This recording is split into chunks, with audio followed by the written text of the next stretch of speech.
শীতের সকালটাকে উপভোগ করার জন্য বের হয়ে গেলাম আজকে ভোরবেলায় হাঁটতে। সকালে ঘুম থেকে উঠে অর্থাৎ ভোরে ঘুম থেকে উঠে ফজরের নামাজ আদায় করে তারপর রেডি হয়ে গেলাম বাইরে হাঁটতে যাব আমার মেয়েটার সাথে।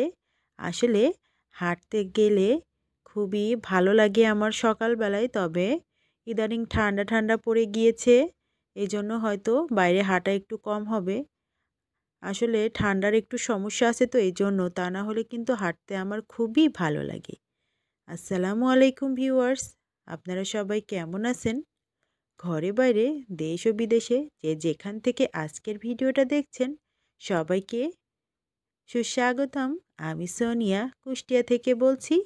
কুষ্টিয়া শহরে ভোরবেলা আকাশটা বা শহরের ভেতরটা কেমন পরিস্থিতি সেটাই আপনাদের সাথে শেয়ার করতে যাচ্ছি। ভোরবেলায় আকাশটা তো খুবই কুয়াশা মেঘাচ্ছন্ন ছিল, আস্তে আস্তে একটু পরিষ্কার হয়ে গিয়েছে। আমরা হাঁটতে হাঁটতে চলে গেলাম একদম হরিপুর ব্রিজের নিচেই। আসলে নদীর পাড়টা কেমন সেটাই উপভোগ করতে এলাম। শীতের সময় কিন্তু নদীর পাড় মানুষ কমই আসে, আর আমরা উদ্যোগ নিলাম বাসা থেকেই যে হরিপুর ব্রিজের নিচে নদীর পাড়ে যাব। এখানে যেতে যেতেই পরে একটা নার্সারি, এখানে অনেক সুন্দর সুন্দর গাছ আছে, মন কাড়া সব গাছ, এগুলো আমরা একটু দেখে নিলাম। আমার মতো কার কার সকালে এরকম হাঁটতে ভালো লাগে শীতের সময় সেটা অবশ্যই কমেন্ট করে জানাতে ভুলবেন না। নতুন বন্ধু যারা ভিজিট করছেন, ভিডিওটা যদি একটু হলেও ভালো লেগে যায় কোথাও, তাহলে অবশ্যই নতুন বন্ধু হয়ে পাশে থেকে যাবেন। আর আমার ইউটিউব পরিবারের সকল বন্ধুদের অন্তর থেকে ভালোবাসা জানাই আমার পাশে থাকার জন্য। আমিও চেষ্টা করি সবার পাশে থাকার জন্য। আমার কোনো ভুল ত্রুটি হলে অবশ্যই ক্ষমা সুন্দর দৃষ্টিতে দেখবেন বন্ধুরা সবাই। ভিডিওটি দেখতে দেখতে কারো যদি লাইক দিতে ভুল হয়ে যায়, ভিডিওটা কন্টিনিউ করবেন একটা লাইক দিয়ে। আমরা চলে এলাম হরিপুর ব্রিজের নিচেই। এত পানি শুকিয়ে গিয়েছে দেখে তো অবাকই হয়ে গেলাম। আসলে এখনও তো মাত্র শীতটা শুরু, তাই নদীর পানি শুকিয়ে চৌচির হয়ে গিয়েছে, দেখেন কি অবস্থা। আর যদি না মানে কি বলবো, ফাল্গুন মাসটায় ওই সময়টায় কিন্তু পানি থাকবেই না, সেটাই ভাবছি। আমি আর আমার মেয়েটা দুজন এখানে বসে একটু গল্প করছিলাম, ভাবলাম একটু পানিতে নামবো, কিন্তু দেখছি পানি শুকিয়ে একদম নিচে চলে গিয়েছে, এই জন্য আর নামলাম না, কারণ নামতে পারলেও ওঠাটা কিন্তু খুবই কষ্ট হবে, এটা ভেবে আমি আর নামিনি, ও নামলো না। আমরা এখানে 4-5টা ভিডিও করছিলাম, এখানে 3টা শালিক পাখি খেলা করছিল। আসলে খুব সুন্দর মনোরম একটা পরিবেশ, খুব বেশি ঠান্ডাও না, হালকা হালকা ঠান্ডা, খুব ভালো লাগছে এখানে এসে। আসলে আমার কাছে কিন্তু এরকম নিরিবিলি জায়গা খুবই ভালো লাগে। এরকম হালকা ঠান্ডা ঠান্ডা পড়েছে, সূর্য মামা উঁকি মারছে, সূর্য মামাটা উঠে উঠে ভাব করছে, কি সুন্দর লাগছে দেখতে। বন্ধুরা, আমরা যখন বাড়ি থেকে বের হই তখন সূর্যটা একদম লাল টকটকা হয়ে ভোরের আকাশে দেখা যাচ্ছিল। আমরা বের হয়েছি 6টা নাগাদ, তারপর আস্তে আস্তে সুন্দর পরিষ্কার হয়ে গিয়েছে। আমরা নদীর পাড়টা একটু ঘুরলাম ফিরলাম, ছবি তুললাম, ভিডিও করলাম, তারপর ওখান থেকে ফিরে আসছি।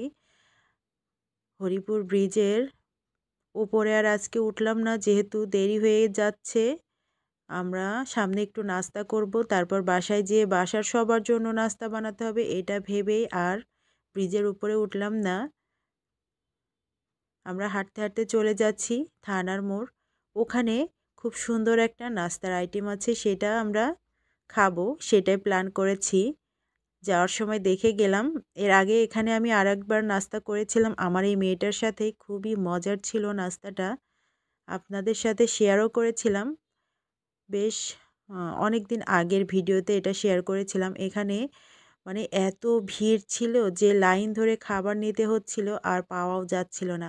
লুচি, তার সাথে ঘুগনি, টক, ঘন্ট সব রকম আছে, যার যেটা ভালো লাগবে সেটাই। আর খুবই দাম কমের মধ্যে, এক একটা লুচি 10 টাকা করে। আসলে খাবারটা খুবই অসাধারণ ছিল। আমি এর আগেও একদিন খেয়েছি, সেদিনও খুব ভালো লেগেছে, আজও কিন্তু খুবই মজা পেয়েছি খাবারটা খেয়ে। আর যেহেতু খাবারটা খাচ্ছি এত টেস্টি টেস্টি ইয়ামি খাবার, সেটা আপনাদের সাথে শেয়ার করব না।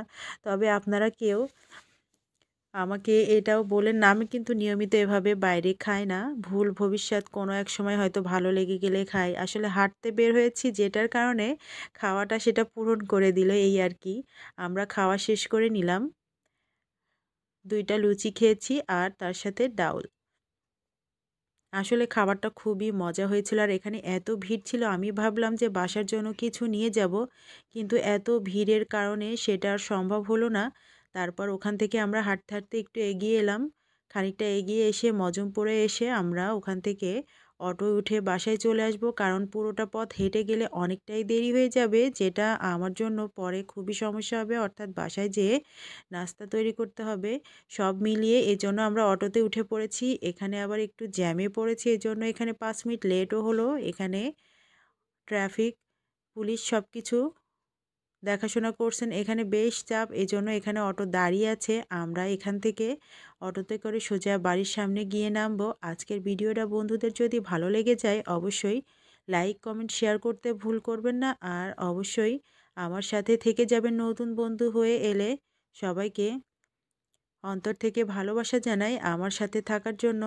যারা সব সময় আমার সাথে থেকেছেন, ভুল ত্রুটিগুলো ক্ষমা সুন্দর দৃষ্টিতে দেখেছেন। আমরা খুব এনজয় করলাম। তবে অনেক সময়ই বেশ পার করেছি। পুরোটা আসলে আপনাদের সাথে শেয়ার করতে গেলে ভিডিওগুলো অনেক বড় হয়ে যায়, তো এজন্য কিছু কিছু জায়গাটা আমি ভিডিও করেছি যেটা আপনাদের সাথে শেয়ার করলাম।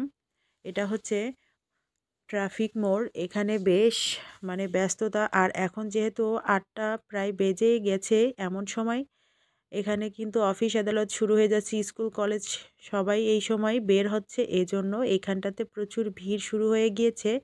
আমরা বাড়ির সামনে নেমে পড়লাম। তারপর এখান থেকে নেমে ভিতরে আমাদের গলিতে চলে যাব। যেখানে আমরা নামি সেখানে খুব সুন্দর এমপির বাড়ির সামনে ফুল গাছগুলো অসাধারণ লাগে দেখতে, সেটাও একটু আপনাদের সাথে শেয়ার করে দিলাম।